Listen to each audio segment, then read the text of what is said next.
নমস্কাৰ অসমীয়া বোৱাৰী পাকঘৰলৈ মই বৰ্ণালীয়ে আপোনালোক সকলোকে পুনৰবাৰ স্বাগতম জনাইছোঁ। আজি মই বনাবলৈ লৈছোঁ কলডিলৰ গ্ৰেভি। আহকচোন চাওঁ কেনেকৈনো বনালোঁ। আজি মই বনাবলৈ লৈছোঁ ভীমকলৰ কলডিলৰ মছলা কাৰী। আহকচোন কেনেকৈ বনাওঁ তাৰ বাবে কি কি লাগিব দেখুৱাওঁ। এয়া কলডিলৰ সৰু সৰু টুকুৰা কৰি লৈছোঁ। জিৰা গুড়ি এচামুচ লৈছোঁ, এচামুচ ধনিয়া গুড়ি, 2টা কেঁচা জলকীয়া আৰু 2খিলা তেজপাত, নিমখ, হালধি। এতিয়া মই কলডিলৰ টুকুৰাকেইটা পানীত সিজাই ল'ম। এখন কেৰাহীত মই পানী গৰম কৰিছোঁ, অলপমান গৰম হৈ আহিছে। এতিয়া ইয়াতে মই কলডিলৰ টুকুৰাকেইটা দি দিছোঁ।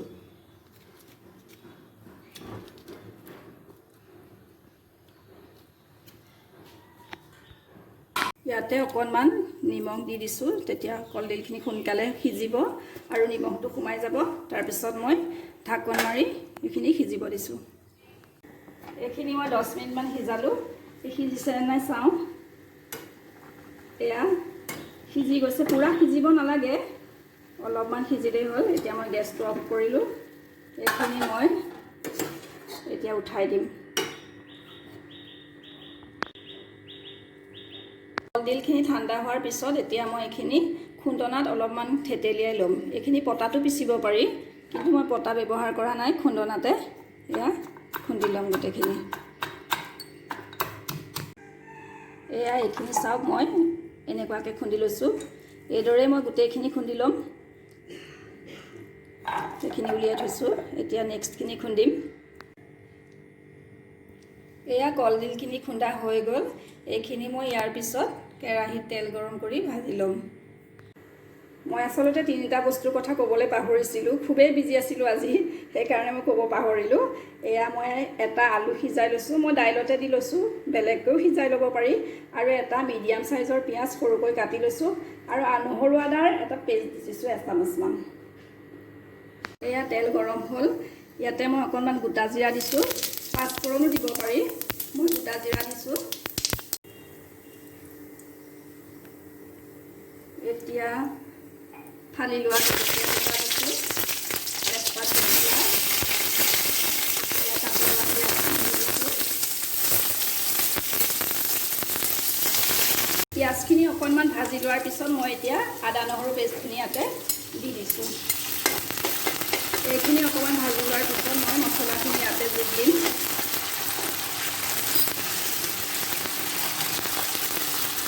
এতিয়া জিৰা 1 চামুচ দিলোঁ, ধনিয়া পাউডাৰ 1 চামুচ দিছোঁ। এইখিনি অকণমান ভাজি লৈ মই কলডিলখিনি দি দিম।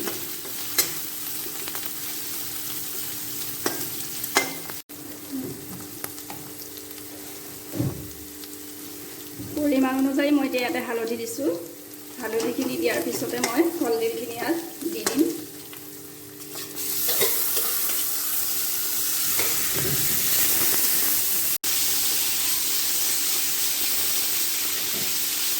ইয়াতে এতিয়া সিজোৱা আলুটো মই দি দিছোঁ। অকণমান সময় ভাজি তাৰপিছত অকণমান গৰম পানী দি ভালদৰে লৰাব লাগিব। গোটেই বস্তুখিনি ভালকৈ মিক্স হ'বলৈ মই খুব ভালদৰে লৰাই আছোঁ।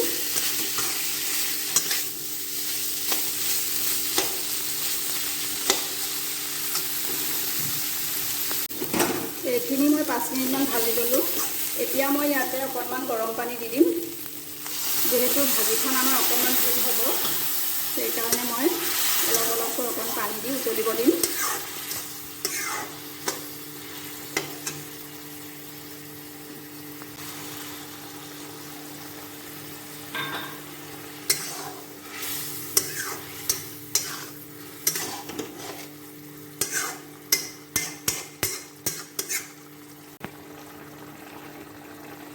মই এতিয়া ইয়াত অকণমান নিমখ দিম, সোৱাদ অনুযায়ী নিমখ দিব লাগিব।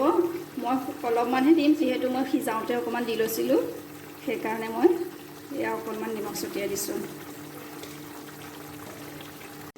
এয়া হৈ গৈছে। ইয়াতে মই এতিয়া লাষ্টত গৰম মছলা অকণমান ছটিয়াই দিছোঁ। এইটো অপশ্যনেল হয়, কোনোবাই দিবও পাৰে নিদিবও পাৰি। মই দিছোঁ। এয়া ইমানখিনি জোলকৈ মই ৰাখিছোঁ। ইয়াতকৈ বেছি জোল লাগিলে বেছিকৈ ৰাখিব। যদি ভাবে অলপ জোলটো শুকুৱাই দিওঁ, অলপ শুকুৱাই দিব পাৰিব। আৰু কলডিলৰ মছলা গ্ৰেভি ৰেডি হৈ গ'ল। খাবলৈ খুব ভাল লাগে। আপোনালোকে বনাই চাবচোন, যদি এনেকৈ বনাইছোঁ খোৱা নাই কেতিয়াও। এইবাৰ আপোনালোকে বনাই চাব, খাই কেনেকুৱা পালে কমেণ্টত জনাব। যদি ভিডিঅ'টো চাই ভাল পালে লাইক কৰিব, কমেণ্ট কৰিব আৰু প্লিজ আমাৰ চেনেলটো ছাবস্ক্ৰাইব কৰি দিব। ধন্যবাদ।